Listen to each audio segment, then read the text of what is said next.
Your support helps us bring you programs you love.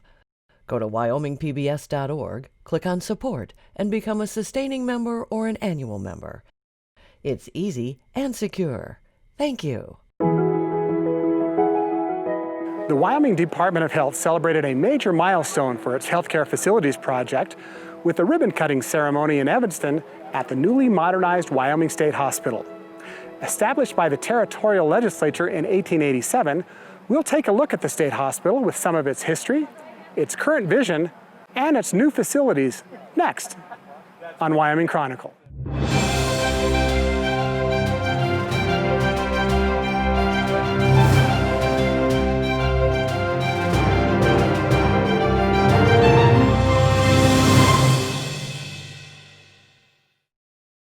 Funding for this program is made possible in part by the Wyoming Humanities Council, helping Wyoming take a closer look at life through the humanities, thinkwy.org, and by the members of the Wyoming PBS Foundation. Thank you for your support.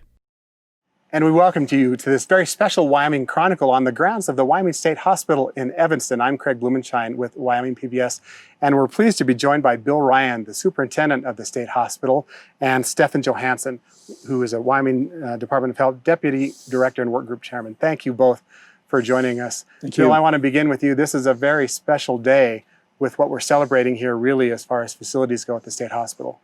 It is a very special day. I mean, I can only imagine all the work that has gone into from the construction crew, which I don't see nearly as much of, but from the staff, there's been years of, 3 years, 4 years of planning that have just kind of intensified. And as we get closer to moving in, there's been a lot of extra work, especially for the clinicians, and just deciding, how they'll use the building. And everybody's very pleased and very happy with the project. Stephanie, you've been involved in this project for what, almost 7 years now? Almost. Tell me the genesis of that. Yeah, so this has been in the works, the actual needs assessment of this facility when it comes to the physical plant. That started back in 2011, 2012 with a needs assessment that was done from an architectural perspective. And then a really good process unfolded between the legislative and executive branch to set up a task force, knowing that the facility needed to be reconstructed, needed some improvements, set up a process to really answer a few simple questions. What's the role of the state with this population, with behavioral health in general, and what population should we serve at the state hospital and at the sister facility at the Life Resource Center? And that work between the two branches of government started in 2014, and really you see what has culminated from that work today that we're cutting a ribbon. So it's a very exciting moment in a tough year in 2020 to be able to celebrate something is a real accomplishment. It is, and especially in Wyoming. Bill, you've seen now what has become almost the finished project here. There's a few more construction things here and there. What's your insight into how this facility has evolved and how it will serve the needed population here in Wyoming? Yeah, I think, just briefly start with the mission of the hospital. What is this hospital here for? And that's something that predated me as well, that people had already done a lot of thought about. But, this hospital really is designed to deal with those individuals who have, acute psychiatric issues, emergencies usually in the community, that they need some pretty quick professional help. It's designed to deal with their acute needs, to try to figure out, what's going on, what happened, begin the treatment process, and try to see what it would take to get that individual back in the community as soon as reasonably possible. So we've also got the professional discharge people who try to work with communities and things. And when that crisis is over, when that acute phase is over and a person is stabilized, then the mission is to try to get them back into the community. Now that's just the civil side.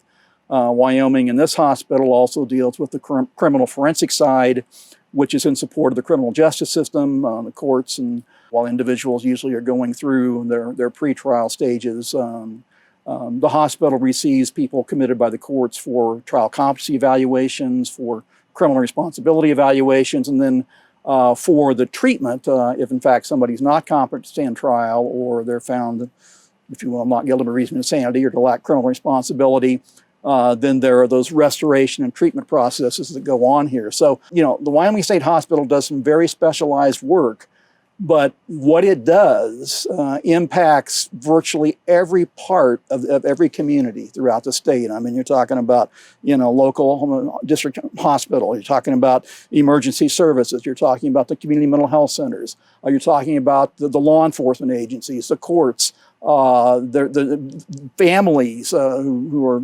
obviously going through a difficult time, patients. They're really, as I've told staff many times, what you do here and how well you do things here, it implicates so many things that are going on in the community, and we're helping the community, or we're not. That's just the reality of it. Bill, we hear often counties around Wyoming struggle with the fiscal resources of serving Title 25 committals, and the vision of what's happening here is going to help with that. Can you elaborate on that a little bit? I think one of the things that will help the most is that in the facility we have now, I'll just take the civil side for a minute. Those individuals who, they're not committed any crime, but psychosis or something has kind of incapacitated them to the point that they're, likely to cause harm themselves or others if somebody doesn't work with them. We try to make sure that we work with the community hospitals and the community mental health centers and those kinds of things, that there are some things that are going on there that they're aware of, that there is, that they're evaluating.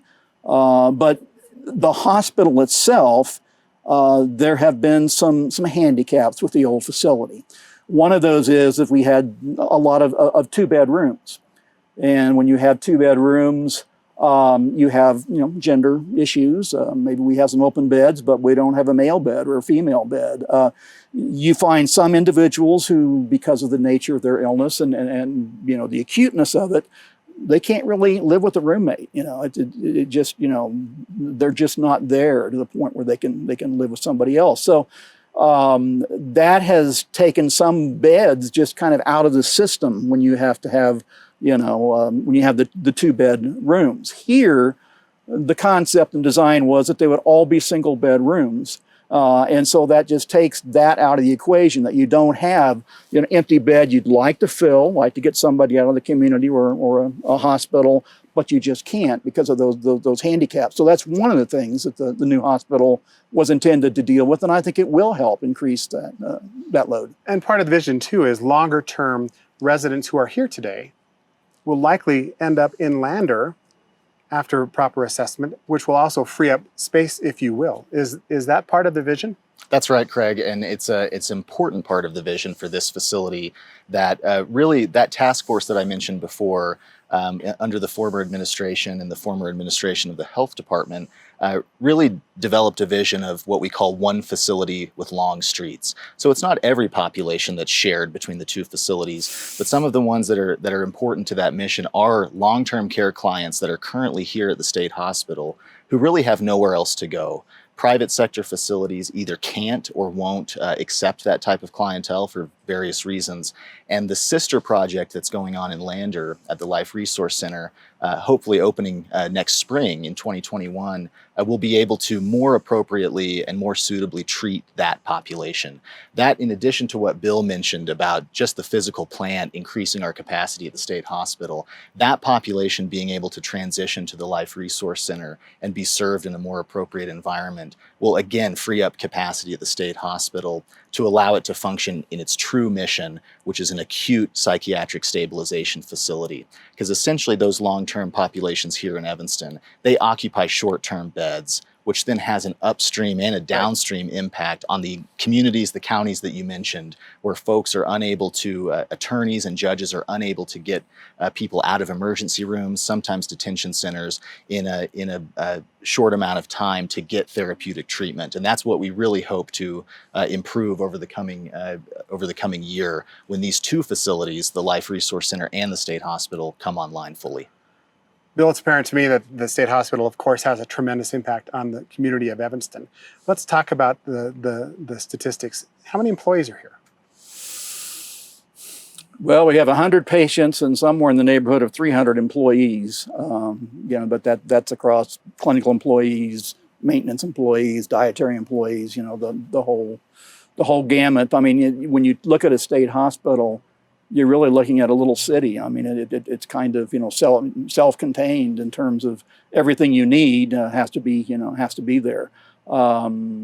So the impact on Evanston, I think, is very great, both in terms of the jobs that are available here, and obviously, I've got to know the staff here, and I really do, in all honesty, think they're great, and they go back and they do contribute to their, to what's going on in the schools and things, businesses and things in town. So, any state hospital, I guess I would say this, an encouragement to Evanston. Any county, any city that hosts a state institution, especially a state hospital, there are burdens that they have to bear. I mean, there is the economic impact, which is good, but there is also just the mere fact that the state hospital, it does very important work, but law enforcement sometimes, are called in when things happen, and ambulances are called in, and we use a local community hospital. So it's a two-way street. I mean, we try to help them with, payroll and with community service, and they certainly help us a lot with the emergency services that Evanston is going to get called upon to provide, simply because it's in their backyard. Generally speaking, are you able to recruit the staff you need to? Boy, staffing is an issue. I could talk about all day. The short answer is overall, yes. I came from a hospital which was 3 times the size in another state, and we constantly had staffing issues. The Wyoming State Hospital is much better, and I can give you a few examples. This hospital, 105 beds, has 3 board-certified psychiatrists, and that's very rare for a hospital, even 2 or 3 times the size of this hospital. We have a number of master's level nurses who work here, which is not always easy for state hospitals to obtain. We have licensed psychologists. It's hard because those people are in so much demand. I mean, when I talk to people like surveyors who come through and whatnot, they've told me that, 15, 20 years ago, there were just certain areas of the country that had difficulty recruiting, and usually it was kind of the more rural areas and whatnot. But they're saying now that even the coasts are having that. So we're always in competition. It's never easy, but Wyoming State Hospital has done a good job in that. And I think the other thing is, I see this building, and I see the new mission, which was enunciated, as being a recruitment tool. I mean, who would not want to come and work for a state that obviously has shown this kind of commitment to mental health, a brand new facility, and so I think this is a recruitment tool. I think it will make that a little bit easier, but yes, there are always pressures, and they change. Maybe for a while we have a little trouble with forensic psychologists, and maybe another time we have trouble with others. So we're always recruiting. Sure. We're always looking for talent. Go ahead, Sam. Craig, if I could add to that, because Bill is a little bit modest. In addition to my work on this project for the past several years and with the department, I've had the privilege really over the past year, a little bit more than a year, to oversee the state hospital's operations and directly supervise Bill. He might not think that's a great thing, but over the past year, in anticipation of knowing we were going to turn this new facility on, we worked both internally and with the legislature to develop a staffing plan that would allow us to operate at full capacity. And I think that that's important to note, that's not just today. This is down the road. Absolutely. And to the question of can we, and we get it all the time, how are you going to staff this facility with an increased capacity in a place like Evanston? And no doubt about it, it is a challenge. With the fiscal challenges Wyoming's undergoing. With the fiscal challenges, it is going to be a challenge no matter what to recruit the staff that we have here. But on the optimistic side, over the past year, I have seen great progress under Bill's leadership on some of the things we've pushed on with nurse recruitment and retention, CNA recruitment and retention, and it's not perfect, but we've really moved in a positive direction to the point where, for the first time that I've ever seen since being here, we were full on nurses, no vacancies a couple of months ago. Now that fluctuates. Sure. We were full on CNAs just a couple of months ago. And I think it really is, to Bill's point, something that we can shoot for, and I think we can hit, knowing that it's going to be a challenge to, on an ongoing basis, recruit the appropriate staff. Well, Bill, to you and your staff, this is a major milestone for the department, and to you too, Steph. And so we're celebrating today, and I want to just extend you my sincere congratulations and best wishes. Every single staff member will be delighted to hear that, and thank you very much. You're sure we welcome. Appreciate that. Thank you both for joining us on this special Wyoming Chronicle. And we also want to continue the discussion with two legislators who have been involved in this project for a long time, Representative Bob Nicholas and Representative Lloyd Larson. Stay with us. And as we continue this special Wyoming Chronicle on the grounds of the Wyoming State Hospital, it's our pleasure to be joined by Representative Lloyd Larson, Representative Bob Nicholas, both members of the State Health Facilities Task Force. Welcome, and thank you for joining us on Wyoming Chronicle. Nice to see you here. This has been a project that has been ongoing, not quite for a decade, but for quite a long time. When did each of you recognize the need for maybe a new vision within the Department of Health on how folks with mental disabilities, whether they be mental health issues or developmental disabilities, needed to be kind of revisioned, I guess, for the state of Wyoming? Representative? When I came into the legislature, I was assigned to the Labor and Health Committee, and at that time we had facilitated a report on the conditions of our state facilities. As a result of that, in 2014, we created a governor's task force on the state health facilities to determine what the needs were, what they were for. And that's really when I become involved with this project. And as we've seen the physical conditions of the state's assets and the various state facilities, we've seen at that time that it was necessary to do some changes and some improvement. And that's really when we started doing some legislative efforts and created the legislative task force to address appropriations and design and construction of these facilities. And there was really some thinking that even began way back then on maybe a little different vision on how Wyoming will care for those who really have critical need. Part of the health department task force and study was what is the proper means and methods to accommodate and to treat the clients that end up being placed here, either involuntary or voluntarily, and what's the best state-of-the-art environment. What our obligations are as human beings, if you will, to how to treat folks with special needs like this.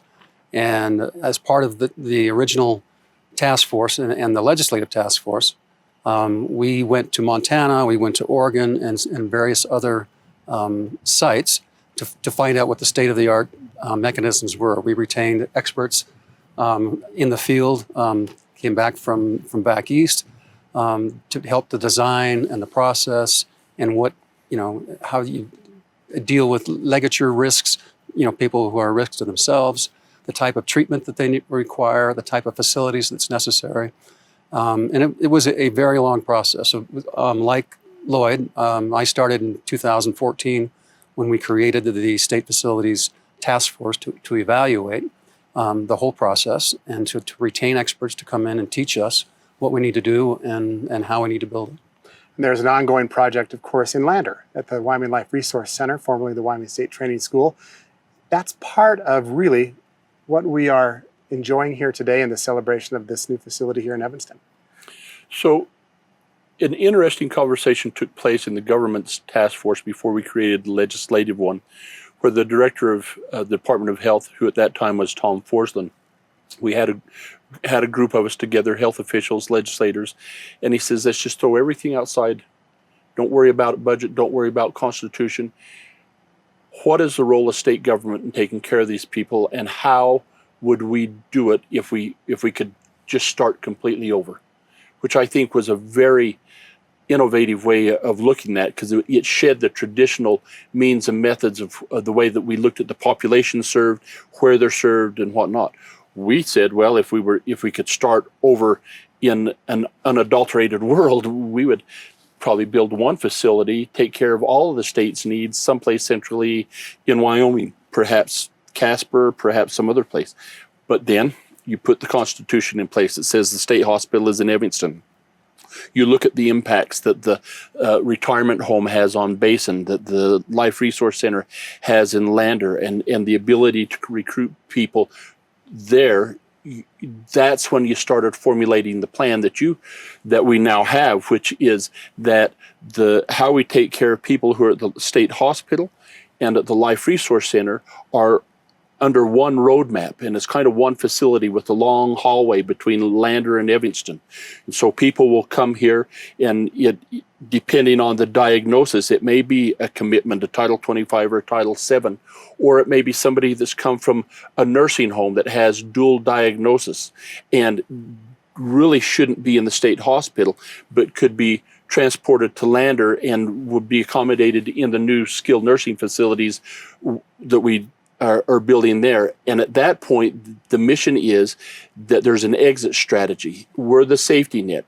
If we can get people on correct medications, if we can correct their diet, if we can correct behaviors, then bring them back into the community, which is the least restrictive environment. So that's kind of the model that we've designed for these projects. What we found when we examined part of the population of who was residing here, there was 15 to 30 different individuals that literally didn't belong here. They may have been put here, through either a Title 25 or Title 7, but their needs weren't being addressed by this facility. So this was basically turning it into an old folks home for the folks that were unstable, but they weren't at risk to themselves, they weren't at risk to the state, and yet there was no other place to put them.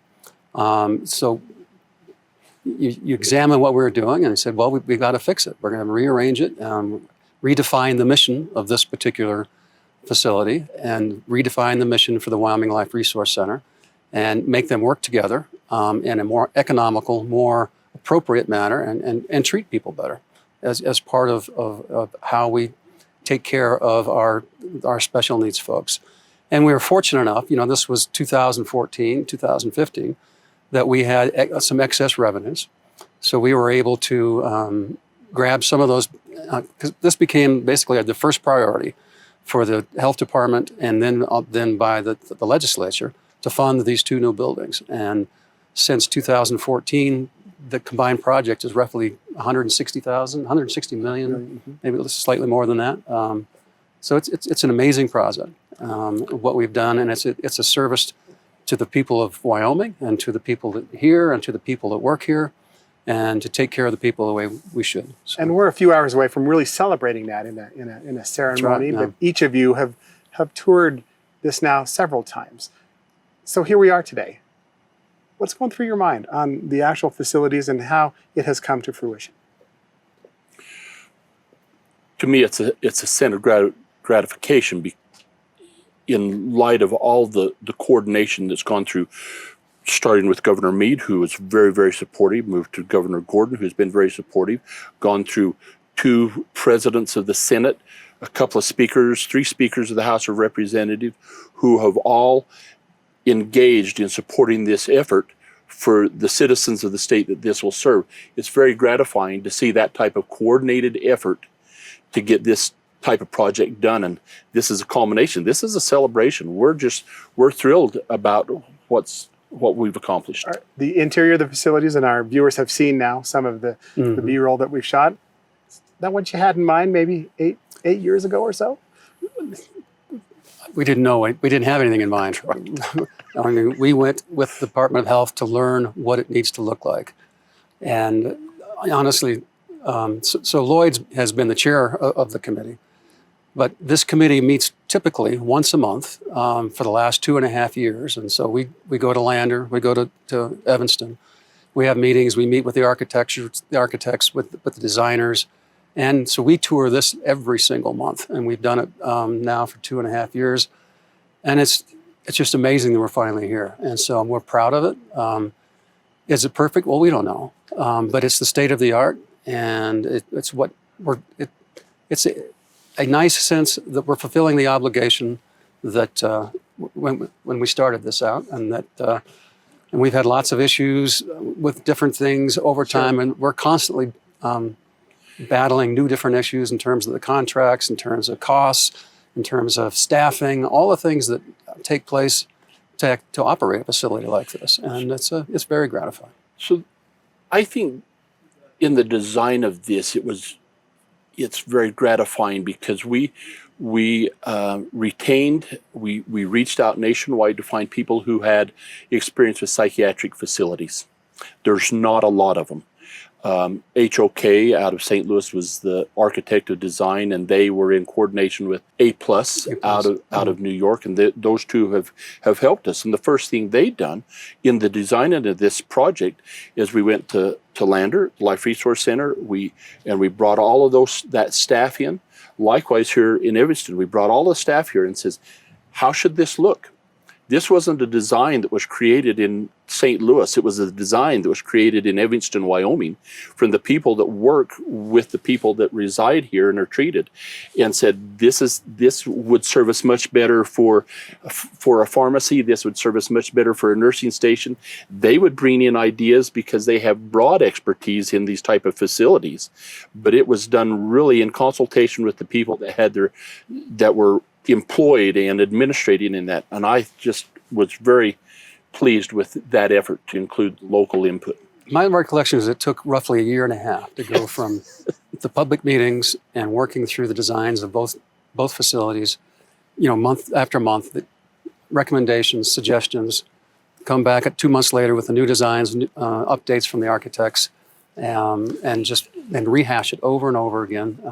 And it was a long process, but very open-armed, all public. Everyone was invited, and so it was a group effort to do the best job we could. In fact, they excluded administration. They didn't want administration there. They wanted the staff there, whether it's janitorial, groundskeeper, to have Their input. Their input unfettered. We have just about a minute left, but I think a rational question that's on many people's mind going through the budget crisis that Wyoming's going through. You each, you're the chairman of the Joint Appropriations Committee. Representative Larson is on that committee. Can the state afford now to operate this correctly into the future? Well, it's our fundamental obligation to do it. And so the answer is yes. And each one of us, each citizen of the state of Wyoming, our duty is to take care of those who can't take care of themselves. It's our first fundamental obligation. So we'll do it, and we'll do it right. And I think everyone will step up for a situation like this, in a place like this, and do our best to operate. Well, we were very pleased over the last 2 days to have great access to the work that's now been accomplished here today. And I agree with both of you. This is something the state can be very proud of. So thank you both for taking a moment to join us on this special Wyoming Chronicle. Thank you. Thank you.